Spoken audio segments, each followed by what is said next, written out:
इधर उत्तर प्रदेश के चुनाव में आज सुपर शनिवार था, उसमें धारदार प्रचार हुआ। एक नया एक्सपेरिमेंट शुरू हुआ।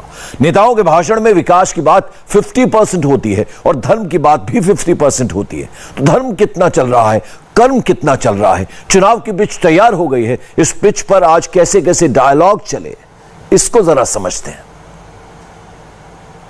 जे से जिन्ना, ए से आजम खान और एम से मुख्तार। आखिर जिन्ना में कितना वोट है? यूपी का चुनाव अब जिन्ना पर जाकर अटक गया है। अखिलेश यादव की जुबान पर जिन्ना है, ओवैसी की जुबान पर जिन्ना है, ओम प्रकाश राजभर की जुबान पर जिन्ना है, अमित शाह की रैली में भी जिन्ना का जिक्र हो रहा है। जिन्ना यूपी के चुनाव में ऐसा जिन्न है जो वोटों की बारिश करने वाला है। मित्रों, मोदी जी ने एक जैम लाया है जिससे भ्रष्टाचार विहीन खरीदी हो सके। उसका आधार क्या है? जे का मतलब है जन धन बैंक अकाउंट, ए का मतलब है आधार कार्ड और एम का मतलब है हर आदमी को मोबाइल। अब जब मैं कहीं बोला ऐसा गुजरात में, तो एक समाजवादी पार्टी के नेता बोले हम भी जैम लाए हैं। मुझे थोड़ा आश्चर्य लगा। मैंने एक पत्रकार को पूछा कि भाई ये कौन सा जैम लाए, जरा जांच करो तो। उसने कहा आपको मालूम नहीं है? मैंने बोला नहीं, मुझे नहीं मालूम है। उन्होंने कहा उनके जैम का मतलब है जे से जिन्ना, ए से आजम खान और एम से मुख्तार। अब भाई आप मुझे बताओ, आपको भाजपा का जैम चाहिए या समाजवादी पार्टी का चाहिए? ये लोग उत्तर प्रदेश का भला नहीं करते। जात पात में बांटना, दंगे कराना, तुष्टीकरण करना और वोट बैंक की राजनीति को आगे बढ़ाना। जैसे ही चुनाव आया है, अखिलेश जी को जिन्ना बहुत महान दिखने लगे हैं। मैं इतनी बड़ी भीड़ में, बहुत सारे माइनॉरिटी के भाई बहन बैठे हैं, कोई आदमी ऐसा है जिसको जिन्ना में महान व्यक्ति की नजर आती है? कोई है? अबे अखिलेश जी को लगता है भाई, क्योंकि चुनावी मौसम आया है। मौसम चुनावी भी है और मौसम किताबी भी है। अखिलेश यादव जिन्ना वाले बयान पर कायम है। वो अपने विरोधियों से कह रहे हैं कि वो इतिहास की किताब दोबारा पढ़ लें, और दूसरी तरफ ओवैसी हैं, वो भी अखिलेश को किताब पढ़ने की नसीहत दे रहे हैं। आपके बयान को बार-बार कई राजनीतिक दलों ने उसको चलाया है, कई राजनीतिक दलों ने उसको सवाल किया है, जो आपने महात्मा गांधी और जिन्ना को लेकर कहा था, उसका कॉन्टेक्स्ट क्या था? अगर आप एक बार क्लियर कर दें। क्यों करें कॉन्टेक्स्ट? मैं तो कहूंगा ना कि दोबारा किताबें पढ़ लें, दोबारा किताबें पढ़नी चाहिए। आज उत्तर प्रदेश का चुनाव है, तो बाज नादान, बाज नापलक और सियासी तौर पर जिनमें अभी मैच्योरिटी पैदा नहीं हुई है, जिनको भारत की तारीख का कोई इल्म नहीं है, कोई अंगूठा छाप अगर उनको लिख कर दे देता है तो वो बेचारे अपनी जबान से तोते की तरह उसको रट कर कह देती है, जिसमें जिक्र आ जाता है उस शख्स का जिसने पाकिस्तान को बनाया और भारत के दो टुकड़े किए। मैं उस तारीख का नहीं दोहराना चाहता हूं, बल्कि मैं थोड़ा बहुत पढ़ा लिखा हूं, क्योंकि जिस शख्स ने कहा था, बल्कि नाम ले लेता हूं, जनाब अखिलेश यादव ने जिना का जिक्र किया। मैं मुरादाबाद की इस मुबारक सरजमीन से मोहतरम जनाब अखिलेश यादव को बताना चाहूंगा कि आप कभी तारीख पढ़ लीजिए। हाँ, ये बात सही है कि सरदार पटेल और जिना, नेहरू और गांधी सब बैरिस्टर थे, तो अखिलेश यादव साहब, असदुद्दीन ओवैसी भी लिंकन दिन से बैरिस्ट्री करा हुआ है।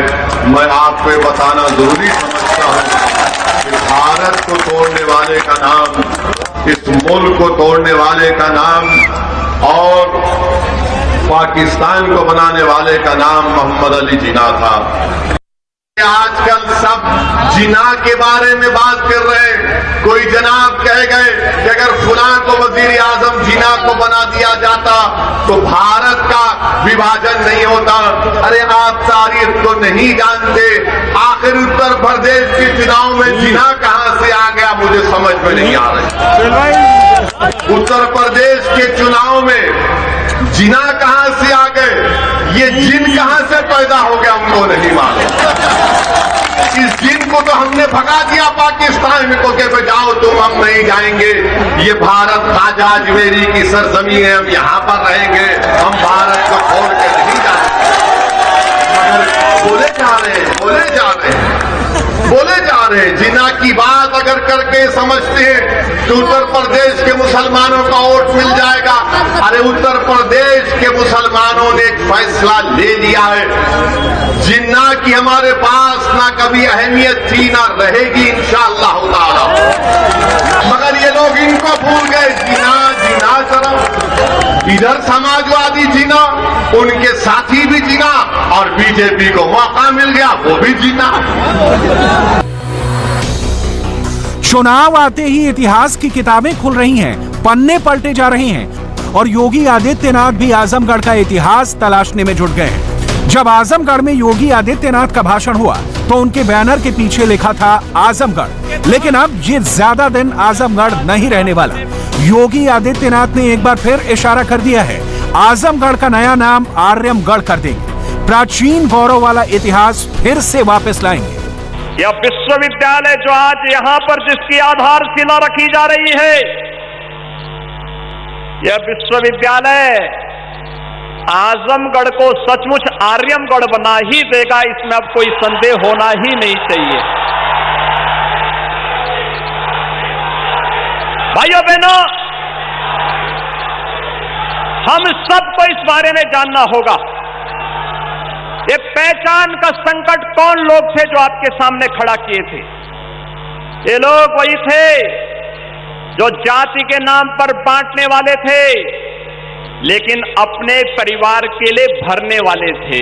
आजमगढ़ के लोगों ने काम करके, मेहनत करके न केवल उत्तर प्रदेश, देश बल्कि दुनिया में नाम रोशन किया है। दुनिया में आजमगढ़ के लोगों ने अपनी मेहनत से, अपनी परिश्रम से और अपनी काबिलियत से, अपने हुनर से दुनिया में नाम रोशन किया है। अगर कोई आजमगढ़ को बदनाम कर रहा है तो भारतीय जनता पार्टी है। जिस तरीके से इन्होंने गोरखपुर में व्यापारी की हत्या की, गोरखपुर को बदनाम कर दिया, उसी तरीके से ये दूसरे जिलों को भी बदनाम कर रहे हैं।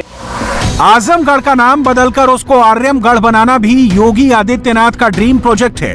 साल 2017 में योगी आदित्यनाथ के संगठन हिंदू युवा वाहिनी ने डिमांड की थी कि आजमगढ़ का नाम बदलकर आर्यमगढ़ कर दिया जाए। कभी योगी आदित्यनाथ ने यह भी कहा था कि आजमगढ़ का नाम आर्यमगढ़ रखने से छवि बदल जाएगी। आर्यमगढ़ का मतलब है आर्यों का गढ़। आर्य भारत के प्राचीन इतिहास में एक सम्मान सूचक संबोधन माना जाता है। योगी आदित्यनाथ ने हमेशा इतिहास का हवाला देकर कहा कि यह आजमगढ़ आर्यमगढ़ था और ये आर्यों की धरती थी। योगी आदित्यनाथ पर एक किताब भी लिखी गई है, मॉन्ग टू मैजेस्टी। इस किताब में भी योगी के बयानों का जिक्र है जब उन्होंने आजमगढ़ का नाम बदलने की मांग की। विश्व हिंदू परिषद और कई हिंदू संगठन भी 1990 से ही आजमगढ़ को आर्यमगढ़ ही कहते रहे हैं। आजमगढ़ का इतिहास आजमगढ़ जिले की वेबसाइट पर भी मिलता है। आजमगढ़ अवध क्षेत्र का हिस्सा था और लंबे समय तक आजमगढ़ भारत के 16 महाजनपदों में से एक कौशल महाजनपद का हिस्सा था। आजमगढ़ की फूलपुर तहसील में महर्षि दुर्वासा का आश्रम है। महर्षि दुर्वासा को पौराणिक कथाओं में उनके क्रोध के लिए जाना जाता है। इस इलाके का नाम आजमगढ़ 17वीं सदी में हुआ। 17वीं सदी यानी आज से 360 साल पहले आजमगढ़ पर गौतम राजपूत राजा विक्रमजीत का शासन था। विक्रमजीत की पत्नी मुसलमान थी। विक्रमजीत ने इस्लाम स्वीकार कर लिया और उनके 2 बेटे हुए, आजम और अजमत। बाद में उनके बेटे आजम ने ही इलाके का नाम आजमगढ़ कर दिया। आज भी आजमगढ़ में अजमतगढ़ नाम की भी एक जगह है जो कि राजपूत राजा विक्रमादित्य के दूसरे बेटे अजमत के नाम पर है। जय जय श्री राम। और अब 360 साल बाद योगी आदित्यनाथ इतिहास का पहिया फिर से घुमाना चाहते हैं। इंडिया टीवी हर वक्त हर जगह डाउनलोड करने के लिए सर्च करें India TV news Google play store या ऐप स्टोर पर।